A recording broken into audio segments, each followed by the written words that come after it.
Hello class 5 kids online একাডেমিতে তোমাদের স্বাগত।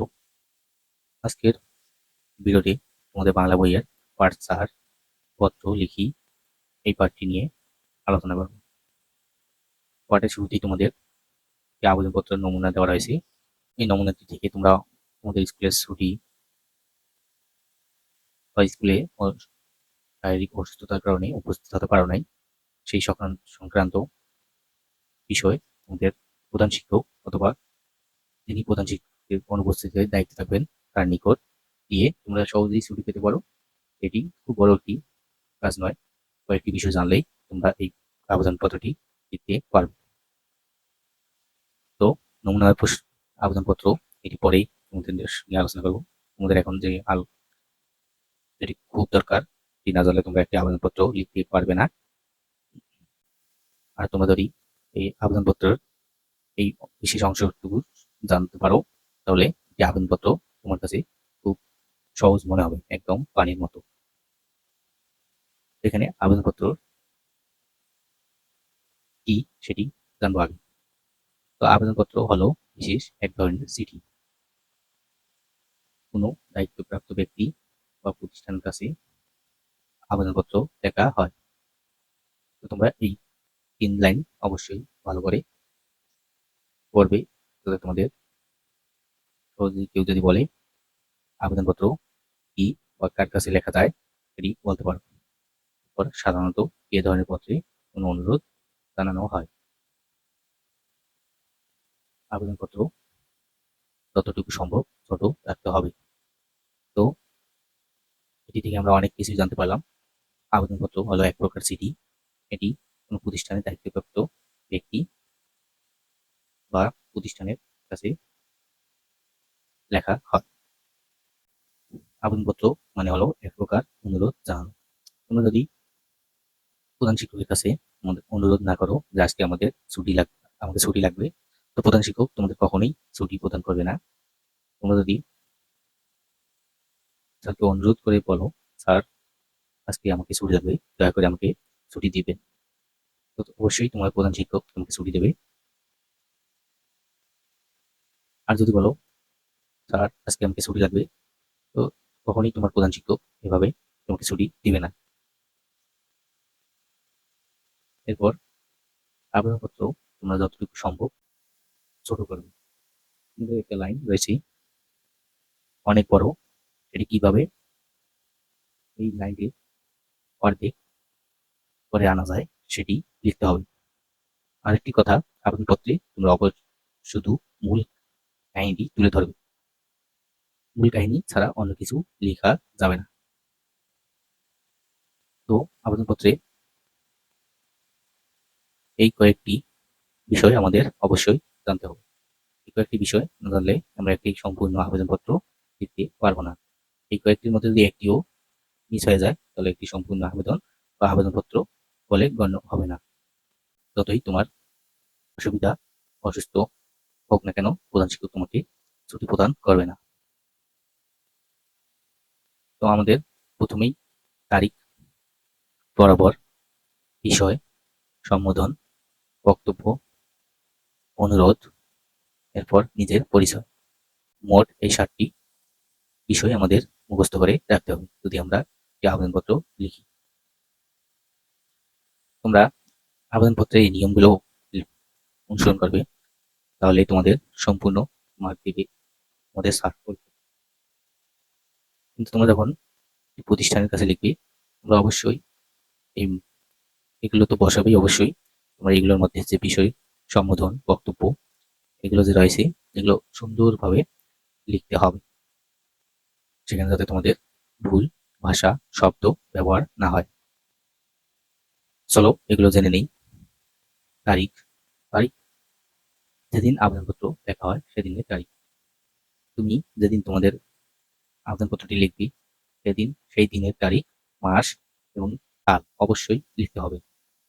এরপর বরাবর, তো বরাবর তুমি কার কাছে আবেদন করতেছো, ব্যক্তি, যেমন ধরো তোমার মা, বাবা, ভাই, বোন, প্রধান শিক্ষক, সহকারী শিক্ষক হয় এবং তার পদবি ও ঠিকানা। এরপর বিষয়, তুমি কি কারণে আবেদনপত্রটি লিখতেছো সেটি বিষয়ে লিখবে। মনে করো তুমি শারীরিক অসুস্থতার কারণে একটি আবেদনপত্র লিখবে, তো সেটি দিয়েই তোমাদের একটি বিষয় তৈরি করতে হবে, বিষয় লিখতে হবে। তারপর সম্বোধন, জনাব, মহোদয়, এগুলো দিয়ে তোমরা প্রথমেই স্যারকে সম্বোধন করবে, তাহলে স্যার খুশি হয়। এরপর বক্তব্য, এটি তোমার বক্তব্য। তুমি শারীরিক অসুস্থতার কারণে যদি ছুটি নিতে চাও, তো ওই মূল কাহিনীটি তোমরা 3 থেকে 2.5 লাইনে লিখবে। তোমরা অবশ্যই চেষ্টা করবে যত ছোট করা যায় ততই ভালো, কারণ আবেদনপত্র আমাদের 1 পৃষ্ঠার মধ্যেই শেষ করতে হবে। তো তোমরা খাতাটি বাম দিকের পৃষ্ঠা, ওর মধ্যেই আবেদনপত্রটি লিখবে, ওখানেই শেষ করবে তোমরা। এরপর অনুরোধ, তোমরা প্রধান শিক্ষককে তুমি তোমার শারীরিক অসুস্থতার জন্য যে ছুটি চেয়েছো এটি মেনে নেওয়ার জন্য প্রধান শিক্ষককে তুমি অনুরোধ জানাবে যে আমার এই অসুস্থতার জন্য আমাকে ছুটি দিয়ে বাধিত করবে। এরপর নিজের পরিচয়, এরপর তোমার নাম, তোমার শ্রেণী, রোল, এগুলো দিয়ে তোমার পরিচয় দিবে। তা না হলে এই আবেদনপত্রটি লিখলে সুন্দরভাবে, এখন প্রধান শিক্ষক যদি তোমাকে চিনতে না পারে, তুমি কোন ক্লাসে পড়ো, কোন তোমার রোল কত, তাহলে সে তোমাকে না চেনার কারণে ছুটি দিবেন না। তো অনুশীলনীতে তোমাদের 1 নম্বর তারিখবাচক শব্দ, এই কয়েকটি শব্দ তারিখবাচক এইটি তোমাদের আবেদন করতে লিখতে হবে শর্টকাট। কিন্তু তোমাদের পহেলা বৈশাখ, এটি যদি তোমরা কিভাবে লিখো, তাহলে 1 লিখে তারপর লা, তারপর বৈশাখ, এই খুব সহজ। তাহলে তোমাদের অনেক সময় বেঁচে যাবে এবং পৃষ্ঠাও কম হবে। এটি তোমরা অবশ্যই মুখস্থ করে নিবে, এগুলো তোমাদের আবেদনপত্রে ব্যবহার করতে হবে। এখন তো চলো নমুনা পদ্ধতি দেখে নিই। তো প্রথমেই তোমাদের যেটি লিখতে বলেছিল তারিখ, এখানে লিখেছি 5ই মার্চ 2026। এখানে এই যে শর্টকাট 5ই মার্চ 2026। আবার তোমরা যদি 5/3/2026 এভাবে লিখো তাও হবে। এরপর লিখতে বলেছিল বরাবর, তো আমি তোমাদের অবশ্যই বলবো প্রধান শিক্ষকের উপরে বরাবর লিখবে। বরাবর লেখার পর এরপর প্রধান শিক্ষক, এরপর তোমাদের স্কুলের নাম, প্রধান শিক্ষক কোন স্কুলের প্রধান শিক্ষক সেটি লিখবে। এরপর তোমাদের স্কুলটি কোন উপজেলা বা জেলায় অবস্থিত সেটি লিখতে হবে। এখানে তোমাদের গ্রামের নাম, তোমাদের ইউনিয়নের নাম, এগুলো লেখা যাবে না, শুধু উপজেলা এবং জেলা। পর বিষয়, কিসের জন্য তুমি আবেদনপত্রটি লিখতেছো, এই এখানে তোমাদের ছুটির জন্য আবেদন। খুব সহজেই অনেক বড় একটা লাইন ছোট করে লিখেছে, তো তোমাদের অবশ্যই এই রকম করে লিখতে হবে, 1 লাইন তার যেন অর্ধেক হয়।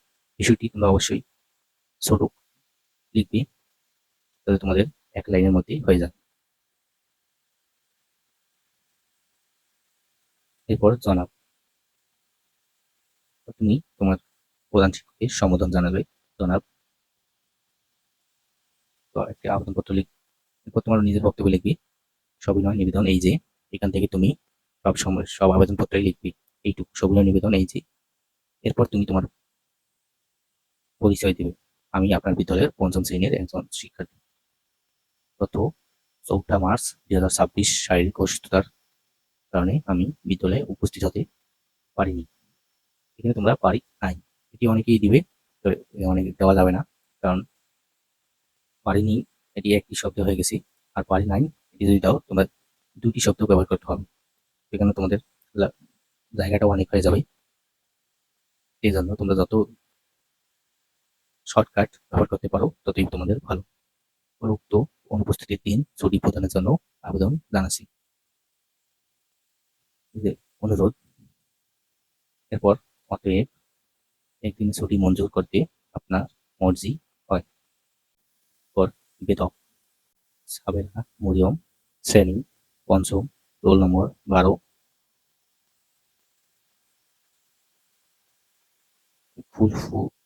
ফুল সরকারি প্রাথমিক বিদ্যালয় বাগেরহাট। এই লাইনটি তোমাদের না লিখলেও হবে, কারণ তুমি উপরেই প্রধান শিক্ষকের পরিচয় দিয়ে দিয়েছো ফুলপুর সরকারি প্রাথমিক বিদ্যালয়। ওখান থেকেই তোমাদের সবকিছু হয়ে যাবে। এই হলো একটি আবেদনপত্র লেখার। আবারও আমি তোমাদের বলতেছি, তোমরা যদি কিছুই না পারো তাহলে তোমরা অবশ্যই এই কয়েকটি বিষয় 7টি বিষয় মুখস্থ করে রাখবে। যদি সুন্দর ভাষা ব্যবহার করতে নাও পারো, এই নিয়মগুলো ফলো করে লিখবে। তোমাদের পরীক্ষার্থীরে 5 মার্ক যে রয়েছে 5 মার্ক তোমরা ওখান থেকেই পেয়ে যাবে। তবে তোমাদের কোনো মার্ক কাটার বুদ্ধি নাই। তোমরা যখন বৃত্তি পরীক্ষা দেবে তোমরা অবশ্যই নিয়মটি ফলো করে লিখবে, কারণ তোমাদের যে স্যার বা ম্যাডাম বৃত্তি পরীক্ষার খাতাটি কাটবে তারা শুধু তোমাদের নিয়মটি লিখবে, যে তুমি একটি আবেদনপত্রের যেগুলো বিষয় তোমাদের না জানলে একটি আবেদনপত্র সম্পূর্ণ হয় না। তুমি সেইগুলো বিষয় বা নিয়ম একের পর এক ভালো লিখতে পারছো কি না। তো তোমরা যদি নিয়মটি ভালো করে লিখতে পারো তাহলে তোমরা 5 মার্কের মধ্যে 5 মার্ক পাবে। তো এই হলো তোমাদের একটি নমুনা। এখান থেকে তোমাদের এই 3 এটি করতে বলেছি, যেটি তোমরা অবশ্যই বাড়িতে প্র্যাকটিস করবে। আমি তোমাদের বলবো তোমরা পার্টস আর